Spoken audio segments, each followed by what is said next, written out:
अस्सलातु वस्सलामु अलैका या रसूल अल्लाह सल्लल्लाहु अलैहि व आलिहि वसल्लम।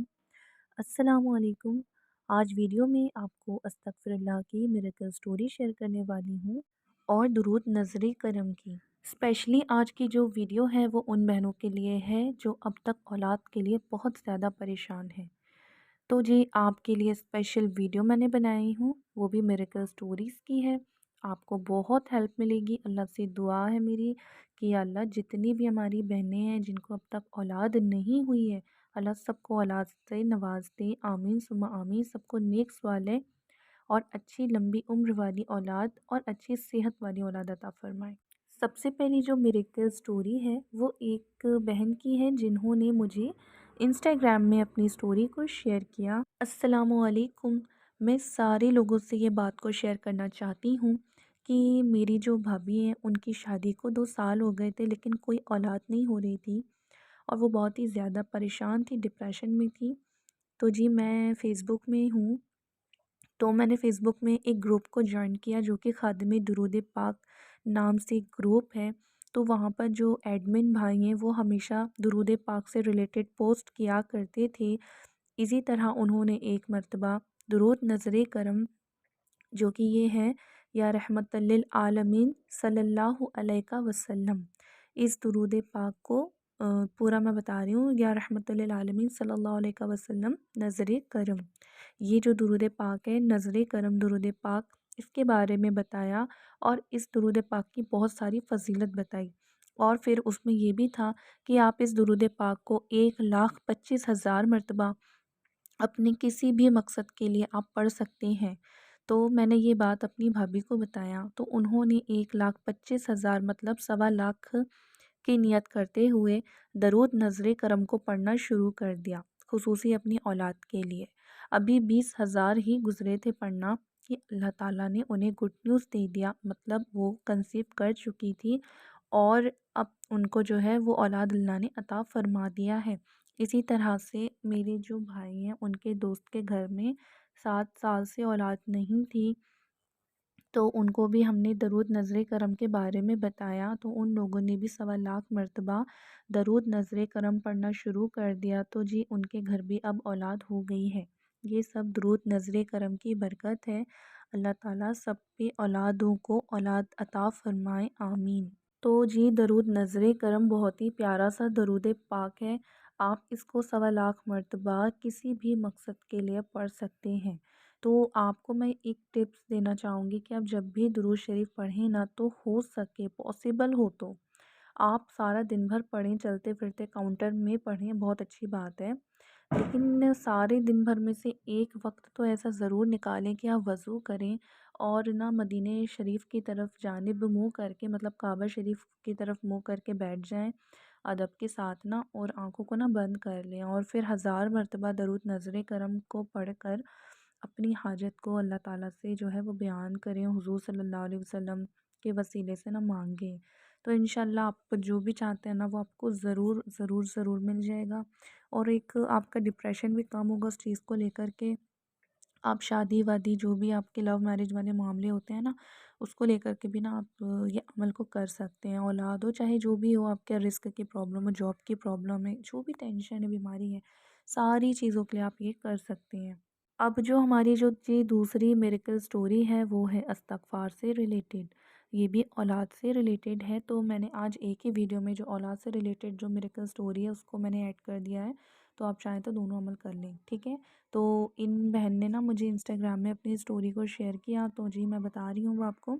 इन्होंने लिखा था कि अस्सलामु अलैकुम, मैं आपके साथ में अपनी मिरेकल स्टोरी शेयर करना चाहती हूँ क्योंकि आपके चैनल पर ज़्यादातर इस्तिग़फ़ार से रिलेटेड बहुत अच्छी स्टोरी है, मुझे पसंद आई, तो मैं आपको बता रही हूँ ताकि और लोगों की हेल्प हो जाए। हो सकता है कि आपके ये वीडियो बनाने से किसी हमारी कोई बहन हो जो कि जिसके पास औलाद नहीं हो तो वो करने लग जाए ना ये इस्तिग़फ़ार वाला अमल, तो अल्लाह ताला औलाद अता फ़रमा दे। मेरी जो स्टोरी है वो सिर्फ़ मैं इसलिए शेयर कर रही हूँ ताकि किसी की हेल्प हो जाए। 5 साल गुज़र गए थे मेरी शादी को, मुझे औलाद नहीं हो रही थी। पहले मुझे औलाद तो हुई थी, लेकिन मेरा जो बेबी था वो मतलब उसकी डेथ हो गई थी। तो उसके बाद ना मैं किसी बीमारी में मुब्तला हो गई थी जिस वजह से मैं कंसीव नहीं कर पा रही थी। तो जी, मेरे जो सास-ससुर थे उन्होंने हमेशा मुझे बेटी की तरह रखा था। मेरे शौहर जो हैं वो मुझसे बहुत मोहब्बत करते हैं, आज भी करते हैं। लेकिन आप समझ सकती हैं कि जो जब एक लड़की की जब शादी नहीं होती है, एक तब और एक जब वो माँ नहीं बन पाती है ना, तब ना मुआशरा उनको जीने नहीं देता। तो बस मेरे साथ भी ना यही मसले हो रहे थे। मैं बहुत ज़्यादा परेशान हो गई थी, लोगों के ताने सुन-सुन के और जो लोग होते हैं ना, वो हमेशा मेरे सास-ससुर को ये बहका के जाते थे कि मरने से पहले क्या आप अपने पोता-पोती को देखोगे भी या नहीं?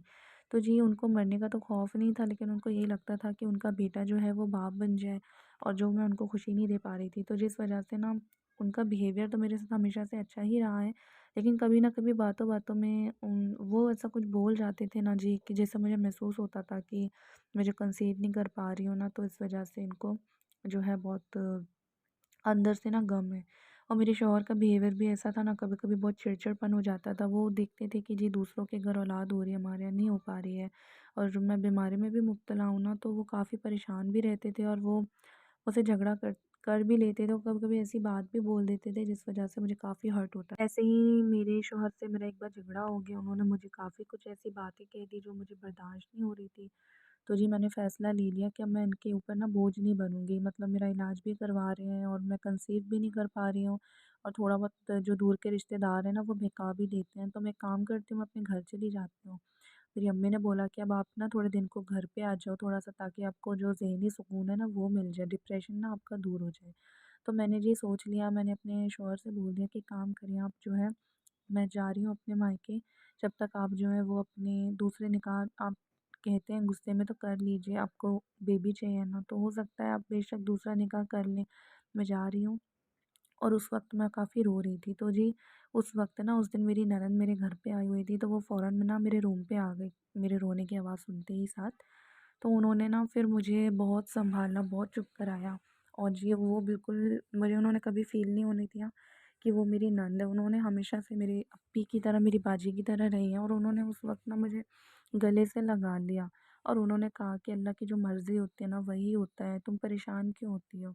इस तरीके से ना उन्होंने मुझे बहुत ज़्यादा दिलासा दिया, मेरे आँसू को पोंछे, मैं बस उनकी बात सुन के रुक गई, वरना हो सकता था मैं उस वक़्त अपने मायके आ जाती। तो जी, उन्होंने मुझे बहुत मोटिवेट किया, उन्होंने बहुत समझाया। फिर ना थोड़े दिन तक तो मैं सँभल गई, तो ना वो मुझे इस्लामिक वीडियोज़ दिखाया करती थी। ज़्यादातर ना वो इतना मेरा सपोर्ट करती थी कि घर का वो काम भी ज़्यादातर वही किया करती थी, क्योंकि मुझे एक ऐसी बीमारी हो गई थी ना, जिस वजह से मैं बीमार रहती थी। तो जी, उन्होंने ना इस्लामिक वीडियो लगा दिया, तो मैं देखती थी। तो जी, वो खाना बना रही थी, तो मैं वीडियो को देख रही थी, तो उसमें ना इस्तिग़फ़ार के बारे में बताया जा रहा था। तो हम दोनों ना ध्यान से सुनने लग गए कि क्या है इसकी फ़ज़ीलत। जब हमें मालूम चला कि इससे जो है वो औलाद भी हो जाती है, तो फिर हमने सोचा कि क्यों ना हम इस्तिग़फ़ार का वेट करें। तो उन्होंने मुझे बोला कि तुम जो है, क्यों ना इस्तिग़फ़ार को पढ़ना शुरू कर दो, क्योंकि डॉक्टर ने मना किया है ना, अल्लाह ताला के लिए तो कोई चीज़ नामुमकिन नहीं होती है। तो बस मैंने ना उसी वक़्त नियत कर ली कि अब मैं चलते-फिरते, मतलब वैसे भी मैं ज़्यादातर काम नहीं करती हूँ और अकेले ऐसे कभी बैठी रहती हूँ ना, तो डिप्रेशन में जाती हूँ। तो मैं एक काम करूँगी, मैं जैसे ही वॉक वग़ैरह करूँगी या कुछ भी करूँगी ना, तो मैं इस्तिग़फ़ार को चलते-फिरते, उठते-बैठते पढ़ूँगी। सिर्फ़ मैंने अस्तगफ़िरुल्लाह, बस इसको ही पढ़ना स्टार्ट कर दिया। तो जी, मैंने थोड़े दिन तक पढ़ा, तो कुछ दिनों के बाद ना मेरी शादी की ना मैरिज एनिवर्सरी आ रही थी। तो मेरी ननद मेरे घर में ही रुकी हुई थी और वो चाह रही थी कि वो बहुत अच्छे से स्पेशल तरीके से ना उसको मनाएँ। क्योंकि वो जानती थी कि 5-6 साल हो गए हैं, मैं कंसीव भी नहीं कर पा रही हूँ, मैं बीमार भी हूँ। तो जी, उन्होंने ना बिल्कुल मुझे अप्पी की, मतलब वो मेरी बाजी की तरह रही हैं, हमेशा से बड़ी अप्पी की तरह रही हैं। तो उन्होंने मेरे साथ बहुत अच्छा बिहेव किया और वो मेरे लिए ना इतनी तैयारियाँ कर रही थीं। तो जी, मेरे को भी थोड़ा-सा सुकून मिला और खुशी हुई कि चलिए कोई तो है कि मुझे जो इतना समझ रहा है, क्योंकि मेरे शौहर भी तो समझते थे, लेकिन थोड़ा बहुत हमारे बीच में ना दूरियाँ आ गई थी। तो वो इतने ज़्यादा तो ख़ैर खुश नहीं थे, लेकिन मेरी ननद चाह रही थी कि वो कैसे भी करके, मतलब मेरी तरफ माइल रहें, मुझे चाहें कि मैं उनकी वाइफ़ हूँ। तो जी, उन्होंने काफ़ी तैयारियाँ की।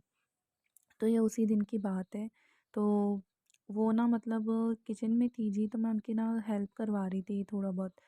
तो वो जो है ना चिकन कोरमा बना रही थी, तो मुझे ना जो, मतलब चिकन की जो स्मेल होती है, कोरमे की जो मसाला होता है अदरक लहसुन का, वो उसकी स्मेल ना बहुत अजीब सी लग रही थी, ऐसा लग रहा था वॉमिट हो जाएगी मुझे। ऐसा मुझे कभी हुआ नहीं था, लेकिन ऐसा पता नहीं उस वक़्त मुझे क्यों हो रहा था। तो मेरे शौहर भी थे, तो वो थोड़ा-सा ना उन्होंने ना मुझे मतलब बैठाल दिया कि तुम बीमार हो, तुमको मना किया है, काम मत किया करो, क्यों करती हो काम वग़ैरह? और आज तो हमारी शादी की सालगिरह है, तो कम से कम तुम आज तो सुकून कर लो। उन्होंने थोड़ा-सा ना मुझे मज़ाक में बोला कि आज तो आराम कर लो, आज बाजी को काम कर लेने दो। तो जी मेरी जो बाजी है ना, उन्होंने बोला, मुस्कुरा के बोला कि कहीं ऐसा तो नहीं कि कोई खुशखबरी है? उन्होंने ना बस मुस्कुरा के बोला। तो जी मैं तो बिल्कुल नाउम्मीद हो चुकी थी, लेकिन मैंने इस्तग़फ़ार का विर्द जारी किए, 2-3 महीने हो चुके थे मुझे। तो मैंने कहा नहीं बाजी ऐसी कोई बात नहीं, मैं वैसे भी बीमार रहती हूँ, तो हो सकता है इस वजह से हो। लेकिन ऐसा इसके पहले मैं बीमार तो थी, लेकिन कभी मुझे अदरक लहसुन के मतलब स्मेल से कभी प्रॉब्लम नहीं हुई, ना कभी वॉमिट आई, लेकिन ऐसा फ़र्स्ट टाइम हो रहा था। तो जी मेरी तबीयत ना अजीब-सी हो गई बिल्कुल, मैं लेट गई जाके रूम पे। तो मेरे शौहर ने बोले कि आज इतना अच्छा दिन है, खुशी का दिन है और इतने दिनों के बाद मैं भी मुस्कुरा रहा हूँ यानी खुश हूँ और तुम आज बीमार पड़ गई हो, एक काम करो चलो हॉस्पिटल चलते हैं, एक बार दिखा तो दूँ क्या हो गया है। तो सिस्टर वो ना मुझे ले गए, क्योंकि मेरी ननद ने कहा कि सारी तैयारियां हो गई हैं, तुम एक काम करो, तुम ना इसको ले जाओ क्योंकि अभी मेहमान भी आने वाले हैं ना, तुम इसको एक बार हॉस्पिटल ले जाओ, दिखा दो जी क्या बात है। तो जब मैं गई हूँ ना तो डॉक्टर ने, मैं क्या बताऊँ मतलब जब मेरे टेस्ट वगैरह हुए तो मालूम चला कि जो है जी मैं अल्हम्दुलिल्लाह जी मैं माँ बनने वाली हूँ। मैं इतनी ज़्यादा खुश हूँ। जब मुझे ये चीज़ पता चली ना तो मेरे तो आंसू नहीं रुके। और जी 7 साल के बाद तकरीबन मुझे ट्विन्स बेबी हैं। मेरे पास अल्लाह ताला ने बहुत प्यारे, अल्लाह ने मुझे बच्चे अता फ़रमाए सिर्फ़ इस्तग़फ़ार की बरकत से।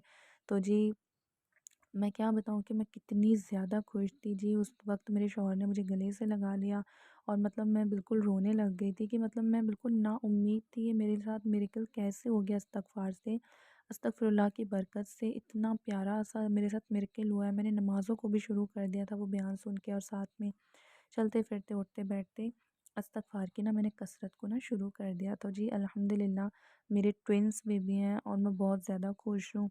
अब जो भी ऐसी प्रॉब्लम में रहता है ना तो मैंने यही अमल बताया हुआ है। तो एक और मेरी ना पहचान वाले थे तो जी उनको भी ट्विन्स ही बेबी हुए इस्तग़फ़ार पढ़ने से। तो जी आपको बताना चाहती हूँ कि आप भी अपनी वीडियो पर ज़रूर प्लीज़ मेरी ये स्टोरी को शेयर कर दो, क्योंकि मैं तो यही चाहूँगी कि ज़्यादा से ज़्यादा मेरी ये जो स्टोरी है ना वो शेयर हो जाए।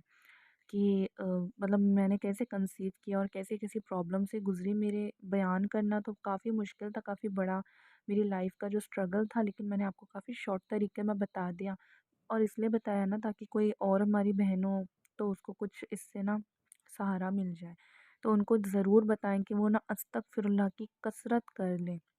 अगर उनकी औलाद नहीं है या कोई भी मसला है ना, चलते-फिरते अस्तगफिरुल्लाह उनकी ज़ुबान ना तर रहनी चाहिए। काम करते हुए लोगों से ना फ़िज़ूल बातें करना बंद कर दीजिए। सिर्फ़ अल्लाह ताला से बातें करें, नमाज़ पढ़ें, अस्तगफ़ार की कसरत करें, तो देखना इंशाल्लाह आप भी कंसीव कर लेंगी। चाहे डॉक्टर ने आपको मना ही क्यों ना कर दिया हो, आप नाउम्मीद हो गए हो, लेकिन अब आप ना इस्तगफ़ार को पढ़ना शुरू कर दें, तो इंशाल्लाह ताला आपकी भी जो जायज़ दुआ है वो कबूल होगी। अल्लाह ताला आपको भी औलाद अता फ़रमा देगा। तो जी आज की जो 2 मिरेकल स्टोरीज़ थी ख़ुसूसी औलाद के लिए हैं। तो मैं उन बहनों से कहना चाहूँगी कि आप ये जो देखो दूसरों की बातों में मत आना। जो लोग कहते हैं ना सिर्फ़ दुरूद इब्राहिम पढ़ो, बेशक दुरूद इब्राहिम अफ़ज़ल दुरूद है, लेकिन आप और दुरूद भी पढ़ सकते हो।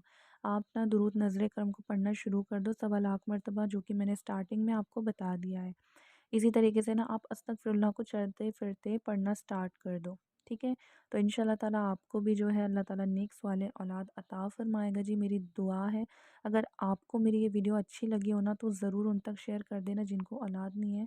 तो अब हम जो है वो नेक्स्ट वीडियो में मिलते हैं, जब तक के लिए आप सब मुझे अपनी दुआ में याद रखें।